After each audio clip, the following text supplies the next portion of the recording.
یہ یاد رکھیں کہ یہ سب سے بڑا قرآن میں بار بار انصاف کے اوپر ایمفسس اس لیے آتا ہے کہ انسان کے معاشرے میں اور جانوروں کے معاشرے میں سب سے بڑا فرق ہوتا ہے انصاف. جانوروں کے معاشرے میں مائٹ از رائٹ ہوتا ہے, انسانوں کے راستے میں انصاف ہوتا ہے, طاقتور اور کمزور ایک برابر ہو جاتے ہیں. اور یہ سب سے بڑی چیز مدینہ کی ریاست میں انہوں نے سیٹ کی, عدل اور انصاف. حضرت ابو بکر جب خلیفہ بنے ان کا پہلا مشن سٹیٹمنٹ تھی کہ میں طاقتور اور کمزور کو ایک برابر کروں گا قانون کے سامنے. اس کے بعد حضرت عمر کی مشن سٹیٹمنٹ یہی تھی کہ میں طاقتور کو قانون کے نیچے لے کے آؤں گا, اور پھر حضرت علی کی بھی مشن سٹیٹمنٹ یہ تھی. تو بیسکلی جب آپ انصاف قائم کرتے ہیں ایک معاشرے میں, آپ لوگوں کو آزاد کر دیتے ہیں. جب آپ لوگوں کے فنڈامنٹل رائٹس کی حفاظت کرتے ہیں, ایک معاشرہ جب ان کو پروٹیکٹ کرتا ہے تو وہ معاشرہ اس قوم کے پوٹینشل کو ریلیز کر دیتا ہے, اس کی پرواز اوپر کر دیتا ہے, ان کو پر دے دیتا ہے انسانوں کو. کبھی بھی غلام انسانوں نے کوئی بڑے کام نہیں کیا آج تک. اور غلامی صرف یہ نہیں ہوتی کہ فزیکل غلامی ہوتی ہے, ذہنی غلامی اس سے زیادہ خوفناک ہوتی ہے. اور وہ جو کلونیلزم کا جو سب سے بڑا امپیکٹ پڑتا ہے وہ ہمیں ذہنی غلام بنا دیتا ہے دوسرے کلچر کی. ہم ابھی تک یہی نہیں سمجھ سکے کہ جب ہم انگریزی پڑھاتے ہیں لوگوں کو ہائر ایجوکیشن کے لیے, اور کیونکہ اس وقت اسیوم کیا جاتا ہے کہ ہائر ایجوکیشن جو ہے وہ انگریزی زبان کے لیے سیکھنا ضروری ہے. وہ ایک وقت پہ ہمارے نبی صلی اللہ علیہ وسلم نے کہا تھا کہ چائنا بھی جانا پڑے تعلیم حاصل کرنے کے لیے تو جاؤ, علم حاصل کرنے کے لیے. تو وہاں تک تو ٹھیک ہے, لیکن اس کے انگریزی کی وجہ سے ایک دوسرے کلچر کا غلام بن جانا یہ بڑی خطرناک چیز ہے.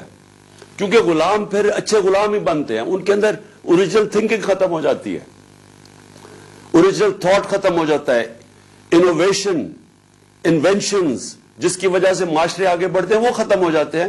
کیونکہ وہ بس صرف باہر سے نالج کو اڈاپٹ ہی کرتے رہتے ہیں, وہ اپنی پھر نالج پروڈیوس نہیں کرتے. اور یہی جب آپ مسلمانوں کی تاریخ دیکھیں تو جو ایک دم وہ سویلائزیشن اوپر گیا تھا اس کے پیچھے پورا ایک انٹلیکچوئل, پورا ایک تھنک ٹینکس بنے تھے جو بغداد کے اندر بیت الحکمہ قائم کیا تھا ہارون الرشید نے اور میمون الرشید نے. وہ جو ساری دنیا سے انہوں نے کتابوں کی ٹرانسلیشنز کی تھی وہاں, اس میں بڑے بڑے اسکالرز نکلے تھے.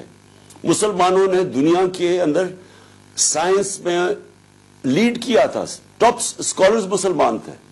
اس کی وجہ تھی کہ ان کی باقاعدہ ایک علم سیکھنے کو انہوں نے ایک سیکرڈ ڈیوٹی بنا دیا کہ آپ اگر عبادت کا درجہ دے دیا تعلیم کی حاصل کرنے کا. اور پھر اوریجنل تھنکنگ آئی جب انہوں نے ٹرانسلیٹ ایرسٹوٹل کے اور گریک اسکالرز کی انہوں نے جب کتابیں ٹرانسلیٹ کی عربی میں, اور پھر اپنی اس کے اوپر تبصرے کر کے ان کو اس تھاٹ پروسیس کو آگے لے کے گئے. تو اس وقت ہمارا مسئلہ یہ ہے, اور یہ مسلمان دنیا کا, کہ کلونیلزم کی وجہ سے ابھی تک ہم اس ذہنی غلامی سے نہیں نکل سکے. ہم ابھی تک جو انگریزی بہتر بول لیتا ہے اس کو ہم ایک بڑا سٹیٹس دے دیتے ہیں معاشرے میں. ہم یہ ریئلائز نہیں کرتے کہ یہ تو صرف مینس ٹو این اینڈ ہونا چاہیے, یہ تو صرف ایک طریقہ ہونا چاہیے باہر کی نالج ایکوائر کر کے اور پھر اپنا تھاٹ پروسیس ڈیولپ کرنے کا. اور اسی لیے ابھی تک ہم کہ کیا ہونا چاہیے تھا پاکستان کو, ہم یہی نہیں سمجھ سکے کہ اس کی بڑی ایک عظیم خواب تھا, مشن سٹیٹمنٹ تھی اسلامی فلاحی ریاست, بیسکلی مدینہ کی ریاست کے اصولوں پہ کھڑا ہونا. تو آج آپ یہ دیکھ لیں کہ جو نمبر 1 پرنسپل تھا عدل اور انصاف, جس کو آپ اس کو انگریزی میں رول آف لا کہتے ہیں, آج آپ دیکھ لیں کہ مسلمان دنیا کے کیا حالات ہیں رول آف لا کے انڈیکس میں. اور آپ دوسری طرف دیکھ لیں کہ مغربی ریاستیں جو مسلمان نہیں ہیں ان کے رول آف لا کے انڈیکس میں وہ کدھر ہیں. ایک رول آف لا انڈیکس ہے جس میں ٹاپ پہ سوئٹزرلینڈ ہے 99.9%, اور سب سے کم ہے نائجیریا 7% پہ. نائجیریا تیل کے ذخیرے پہ بیٹھا ہوا ہے, غربت کی انتہا ہے وہاں نائجیریا میں. سوئٹزرلینڈ میں کوئی ریسورسز ہی نہیں ہے, لیکن کیونکہ وہاں رول آف لا اور انصاف ہے وہ سب سے خوشحال ملک ہے. یورپین ویسٹرن ملک سب 80 to 90% ہے رول آف لا میں اور خوشحال ہے. اور مسلمان دنیا شاید ہی کوئی مسلمان ملک 20% سے اوپر ہے. اور پاکستان کا حال آپ کے سامنے ہے. یہ جو اب سب کچھ ہو رہا ہے پاکستان میں, یہ جو تماشے ہو رہے ہیں, لوگوں کو پکڑ پکڑ جیلوں میں ڈالنا, کوئی فنڈامنٹل رائٹس کی کوئی حفاظت نہیں کر سکتا, طاقتور جو مرضی کر لے پاکستان میں, وہ چوری کر کے NRO لے لیں. قبضہ گروپ پھر رہے ہیں پاکستان میں.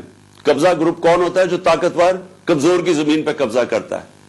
تو یہاں تو کمزور کی حفاظت کرنے کے لیے معاشرے کے اندر جو ہونا چاہیے تھا, پروٹیکٹ کرنا چاہیے تھا عوام کے اور لوگوں کے رائٹس کو, وہ ہے ہی نہیں. کبھی آپ نے سنا یورپ کے اندر کبھی کوئی قبضہ گروپ ہے؟ کبھی سوچا ہے کہ کسی یہ جو پاکستانی, کبھی پوچھے ان سے کبھی کسی کی زمین پہ قبضہ ہوا یا گھر پہ قبضہ ہوا؟ کبھی آپ نے سنا ہے وہاں کے ملک کے طاقتور لوگ جو ملک کی ریسورسز کو چوری کرتے ہیں, جس کو کرپشن کہتے ہیں. کرپشن ہوتا ہے جو آپ قوم کے پیسے کو چوری کرتے ہیں, اور جو چوری ہمارے وہ انڈیویجول اس کو چوری کہتے ہیں, ڈاکہ کہتے ہیں, لیکن کرپشن وہ ہوتی ہے جو قوم کے وسائل کو چوری کرتے ہیں. کبھی آپ نے سنا ہے کسی مغربی ملک کے اندر کہ بڑے بڑے چوروں کو NRO دیا ہو؟ اور اسی لیے نبی صلی اللہ علیہ وسلم نے 1500 سال پہلے کہا تھا کہ تمہارے سے پہلے بڑی قومیں تباہ ہوئی. جو طاقتور جب چوری کرتا تھا تو اس کو نہیں پکڑتے تھے, کمزوروں کو صرف سزا دیتے تھے. تو یہ آج اب مغرب میں آپ کو نہیں نظر آئے گا. وہ سب سے زیادہ زور ہوتا ہے بڑے چوروں کو پکڑنا.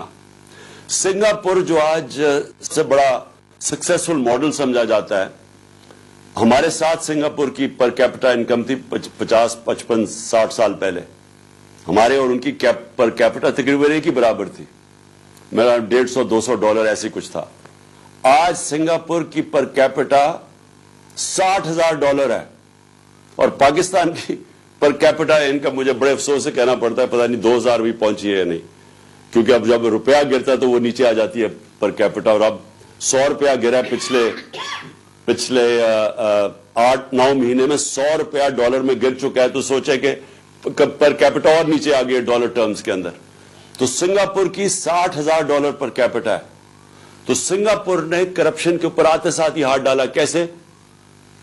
قانون رول آف لا اسٹیبلش کر کے. انہوں نے چھوٹے چوروں کو نہیں پکڑا, انہوں نے وہ جو حدیث ہے اس کے اوپر چل کے انہوں نے سب سے بڑے لوگوں کو, بڑے بڑے وزیروں کو پکڑا, اور اس کے بعد وہ نیچے خود ہی لوگ ٹھیک ہو جاتے ہیں. اور چھوٹی چوری سے ملک تباہ نہیں ہوتے.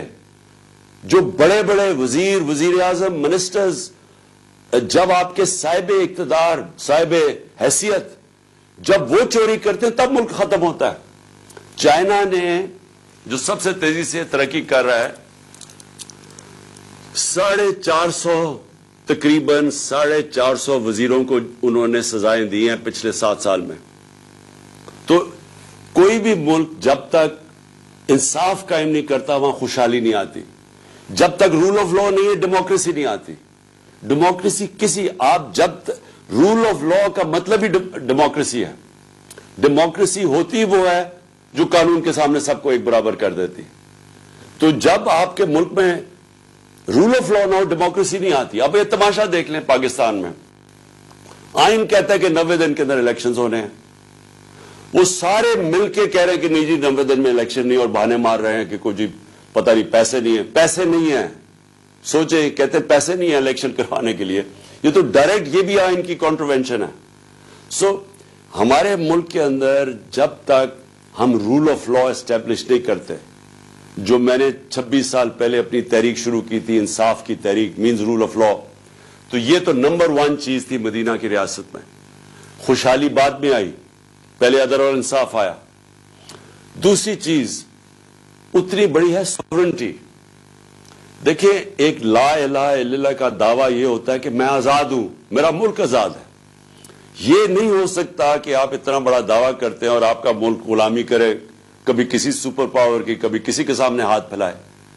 یہ بالکل لا الہ الا اللہ کی کانٹروینشن ہے. ایک سٹیٹ کی سوورنٹی جب وہ سبجوگیٹ کر دیتی ہے اپنی سوورنٹی. اچھا اس کو بھی اور ڈیفائن کر دیں کہ جب ہم کہتے ہیں انڈیپینڈنٹ فارن پالیسی، اس کا کیا مطلب ہے؟ انڈیپینڈنٹ فارن پالیسی کا مطلب یہ ہوتا ہے کہ ایک ملک کی فارن پالیسی بنتی ہے اپنے لوگوں کے مفادات کی تحفظ دینے کے لیے. ہم اپنے ملک کے فائدے کے لیے فارن پالیسی بناتے ہیں اپنے لوگوں کے، جس کو نیشنل انٹرسٹ کہتے ہیں. اب ہمارے ملک میں یہ تو بنتا بھی ایسے رہا، ہم نے اپنے ملک کو قربان کیا اور لوگوں کی فارن پالیسی کے انٹرسٹ کے لیے. ہم نے وار آن ٹیرر میں حصہ لے لیا اور اپنے 80,000 لوگ مروا دیے تھوڑے سے ڈالرز کے لیے اور صرف امریکہ کو خوش کرنے کے لیے. اس کا نتیجہ کیا ہوا؟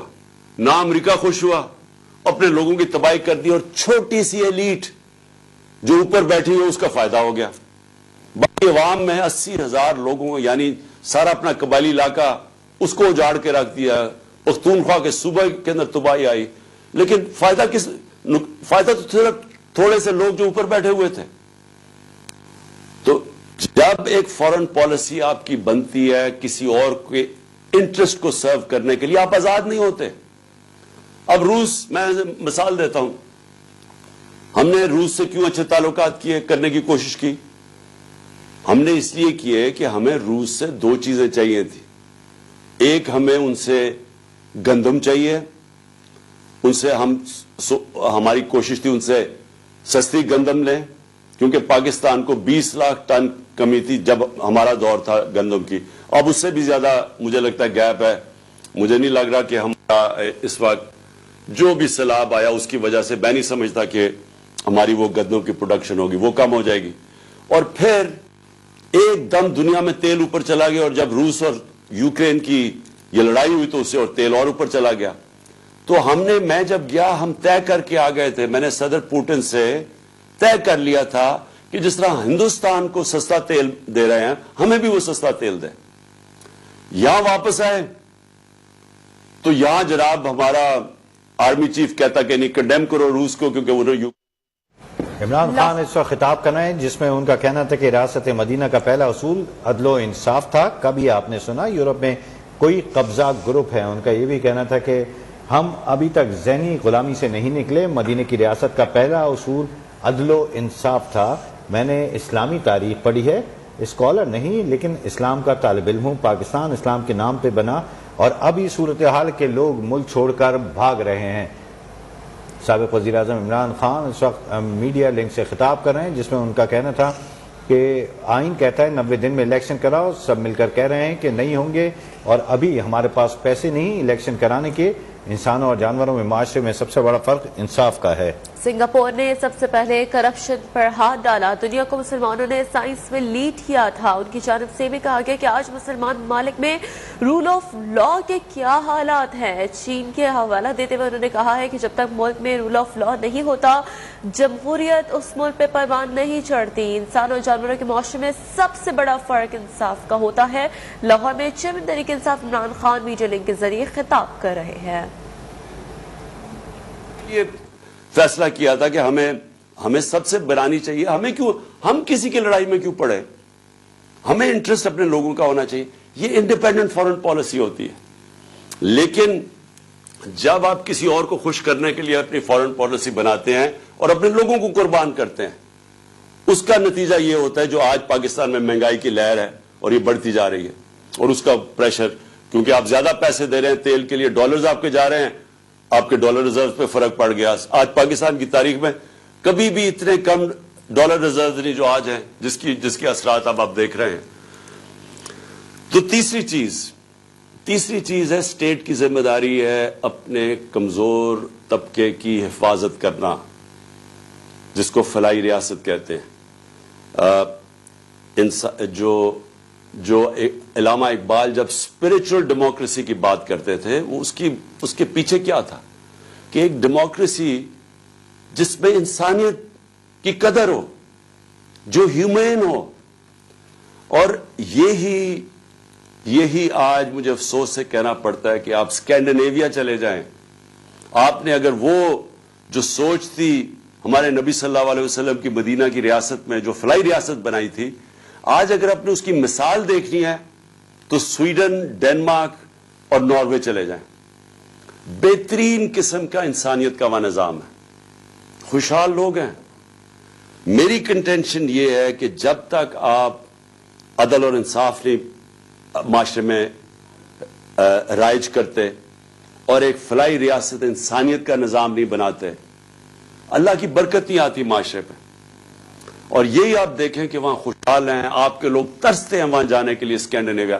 کبھی پوچھیں جو پاکستانی رہتے ہیں وہاں اسکینڈینیویا میں, وہ کتنی تعریف کرتے ہیں, ان کو سمجھ ہے کہ فلاحی ریاست کیا ہوتی ہے. اور ہم نے پوری کوشش کی, ہیلتھ کارڈ لے کے آئے ہم. ہیلتھ کارڈ کا مطلب یہ تھا کہ سارے پاکستان کے خاندانوں کے پاس ہیلتھ انشورنس ہو 10 لاکھ روپے کی, کہ کسی بھی ہسپتال میں جا کے اپنا علاج کروا سکے. یہ اس لیے ضروری تھا کیونکہ ساری ریسرچ بتاتی ہے کہ جب بھی ایک خاندان جو غربت کی لکیر سے اوپر بھی ہے, اس کے اوپر اگر ایک بیماری آتی ہے تو وہ بیماری اور بڑی بیماری, تو اس کے لیے وہ قرضے لے لے کے وہ غربت کی لکیر کے نیچے چلے جاتے ہیں. یہ غربت کا ایک بہت بڑا وجہ ہے کہ ایک خاندان میں بیماری آ جاتی ہے. تو ہیلتھ کارڈ یہ پروٹیکشن تھی لوگوں کی. اس کی تعریف دنیا میں ہوئی, لانسٹ میڈیکل جرنل ہے دنیا کا, اس نے تعریف کی. انہوں نے کہا کہ ہمارے سے امیر ترین ملکوں کے پاس بھی اس طرح کا یونیورسل ہیلتھ کوریج نہیں ہے جو پاکستان میں ہے. اور افسوس سے کہنا پڑتا ہے کہ یہ گورنمنٹ نے وہ رول بیک کر دیا. اور وہ ایک ایسی چیز تھی کہ صرف یہی نہیں کہ پروٹیکشن تھی ہمارے 50% آبادی سفید پوش کے لیے بھی, کہ وہ کسی بھی یعنی پرائیویٹ ہاسپٹل میں غریب لوگ جا کے اپنے ہارٹ کے اندر سٹینٹ ڈلوا سکتے تھے. پرائیویٹ ہاسپٹل میں پہلی دفعہ پاکستان کا غریب آدمی جا کے اپنا علاج ہیلتھ کارڈ کی وجہ سے کروا رہا تھا.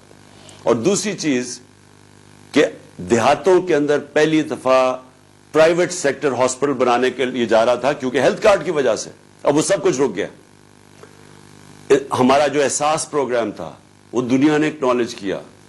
اسٹینفورڈ یونیورسٹی نے اپنی رپورٹ کی احساس پہ, اور انہوں نے کہا کہ یہ پاکستان کے اندر ہیلتھ اور ایجوکیشن کے اوپر یہ جو پیسہ خرچ کر رہے ہیں, اور اس کی وجہ سے فلاحی ریاست کی طرف پاکستان جا رہا ہے. تو جو بھی ملکوں کے اندر ظلم ہوتا ہے, جو قدر نہیں کرتے اپنے کمزور طبقے کے, جدھر غریب اور امیر میں فاصلے بڑھتے جاتے ہیں, جدھر غریب کی بنیادی ضروریات پوری نہیں کرتا ایک معاشرہ, میری یہ ایمان ہے کہ ان کے اوپر اللہ کی برکت نہیں آتی. ہمیں یہ کہا جاتا ہے کہ جی پہلا پیسہ آئے گا, پہلے قوم کے اندر پیسہ آئے گا اور پھر ہم اس قوم کے اندر فلاحی ریاست لے کے آئیں گے. میں یہ سمجھتا ہوں کہ یہ بالکل غلط ہے. پہلے آپ فلاحی ریاست لیتے ہیں, عدل و انصاف قائم کرتے ہیں, پھر قوم میں خوشحالی آتی ہے, جو کہ مدینہ ریاست میں ہوا تھا. شروع میں تو بڑے مشکل حالات تھے مسلمانوں کے, لیکن انہوں نے آتے ساتھ ہی فلاحی ریاست اور انہوں نے عدل اور انصاف قائم کیا. اس کے بعد خوشحالی آئی. اور یہی ماڈل پاکستان کو فالو کرنا ہے, کیونکہ اب تک ہم انتظار ہی کرتے رہتے ہیں کہ جی پہلے پیسے آئیں گے اور پھر فلاحی ریاست بنے گی, جو نہ پیسے آتے ہیں اور نہ فلاحی ریاست بنی ہے ابھی تک.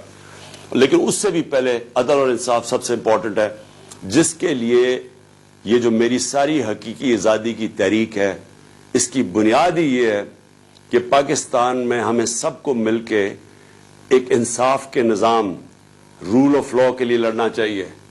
کہ جب تک سب طاقتور طبقے قانون کے نیچے نہیں آتے, جب تک قانون طاقتور کو انصاف کے کٹہرے میں نہیں کھڑا کرتا طاقتور مجرموں کو, جب تک ان کو NRO دیتا جائے گا, پاکستان چھوڑیں کسی بھی دنیا کے ملک کا کوئی مستقبل نہیں ہے جدھر طاقتور کے لیے ایک قانون اور کمزور کے لیے دوسرا.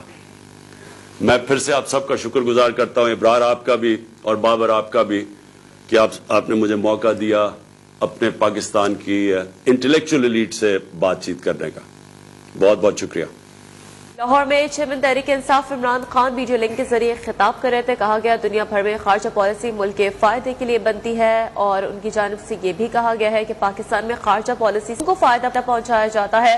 کسی معاشرے میں سنا ہے چوروں کو NRO دیا گیا؟